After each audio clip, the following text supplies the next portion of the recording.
আসসালামু আলাইকুম প্রিয় দর্শকবৃন্দ, আজকের ভিডিওতে আমরা জানব মানবজাতির প্রথম পিতা, প্রথম নবী হযরত আদম আলাইহিস সালাম এর জীবনী। কোরআন ও হাদিসের আলোকে তার সৃষ্টি, জীবনের গুরুত্বপূর্ণ ঘটনাগুলো এবং আল্লাহর প্রতি তার অবিচল আনুগত্যের কাহিনী তুলে ধরব। চলুন শুরু করা যাক। আল্লাহ সুবহানাহু ওয়া তাআলা আদম আলাইহিস সালামকে মাটি থেকে সৃষ্টি করেছেন। কোরআনে বলা হয়েছে, আমি তাকে মাটি থেকে সৃষ্টি করেছি এবং তাকে রূহ প্রদান করেছি। হযরত আদম আলাইহিস সালামকে সৃষ্টি করার পর আল্লাহ ফেরেশতাদের আদেশ দেন তাকে সিজদা করার জন্য। সবাই সিজদা করলেন, তবে ইবলিস অহংকার করে অস্বীকার করল। এর ফলেই ইবলিস আল্লাহর কাছে অভিশপ্ত হয়। আদম আলাইহিস সালাম এর সৃষ্টি সম্পর্কে হাদিসে উল্লেখ আছে, আল্লাহ বিভিন্ন রঙের মাটি সংগ্রহ করে তা থেকে আদম আলাইহিস সালামকে সৃষ্টি করেন। এটি মানব জাতির বৈচিত্র্যের প্রতীক। ইবলিস যখন সিজদা করতে অস্বীকৃতি জানায়, তখন সে বলে, আমি আগুন থেকে সৃষ্টি আর সে মাটি থেকে, তাই আমি তার চেয়ে উত্তম। এই অহংকারী ইবলিসকে আল্লাহ রহমত থেকে বঞ্চিত করে। আল্লাহ ফেরেশতাদের বলেছিলেন, আমি পৃথিবীতে আমার প্রতিনিধি সৃষ্টি করব। সূরা বাকারা 30।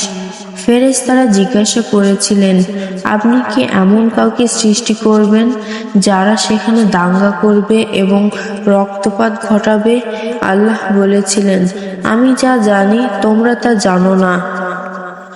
আল্লাহ আদম আলাইহিস সালাম এর জন্য জান্নাতে একটি সুন্দর স্থান নির্ধারণ করেন এবং তার সঙ্গী হিসেবে হাওয়া আলাইহিস সালামকে সৃষ্টি করেন। তারা জান্নাতে সুখে বসবাস করছিলেন। আল্লাহ তাদের জান্নাতের সবকিছু উপভোগ করার অনুমতি দেন, তবে একটি বিশেষ গাছের ফল খেতে নিষেধ করেন।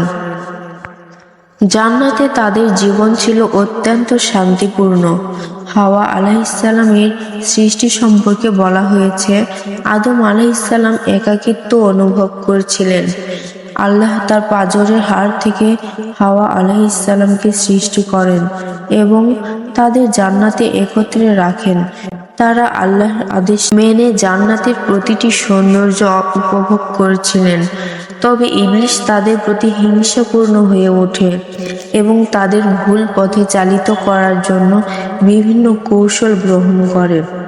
ইবলিস শয়তানি করে আদম আলাইহিস সালাম ও হাওয়া আলাইহিস সালামকে সেই নিষিদ্ধ গাছের ফল খাওয়ায় প্রলুব্ধ করে।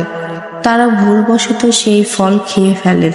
তখন আল্লাহ তাদের পৃথিবীতে পাঠিয়ে দেন এবং বলেন, তোমরা পৃথিবীতে বসবাস করবে এবং তোমাদের বংশধররাও এখানে থাকবে। সূরা আল বাকারা 36। ইবলিস প্রথমে আদম আলাইহিস সালাম ও হাওয়া আলাইহিস সালাম এর মনে সন্দেহ সৃষ্টি করে এবং বলে, এই গাছের ফল খেলে তোমরা অমর হয়ে যাবে। তাদের সরলতায় ইবলিস সফল হয় এবং তারা নিষিদ্ধ গাছের ফল খেয়ে ফেলে। তখন তাদের লজ্জা অনুভব হয় এবং তারা নিজেদের শরীর ঢাকার জন্য জান্নাতের পাতা ব্যবহার করেন। আল্লাহ তাদের পৃথিবীতে প্রেরণ করেন, যেখানে তাদের জন্য একটি নতুন জীবন শুরু হয়। পৃথিবীতে এসে আদম আলাইহিস সালাম আল্লাহর কাছে ক্ষমা চান।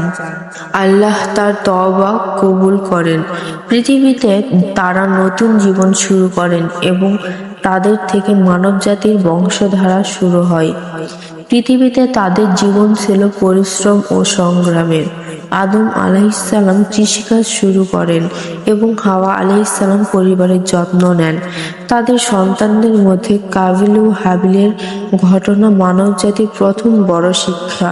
এটি আমাদের দেখায় যে ঈর্ষা ও অহংকার কতটা ক্ষতিকর। হযরত আদম আলাইহিস সালামের জীবনী আমাদের শিক্ষা দেয় যে আমরা মানুষ ভুল করতে পারি, কিন্তু আল্লাহর কাছে ক্ষমা চাওয়া উচিত। আল্লাহ দয়ালু এবং ক্ষমাশীল। পাশাপাশি আমাদের অহংকার এড়িয়ে চলা এবং শয়তানের ধোঁকা থেকে বাঁচার চেষ্টা করা উচিত।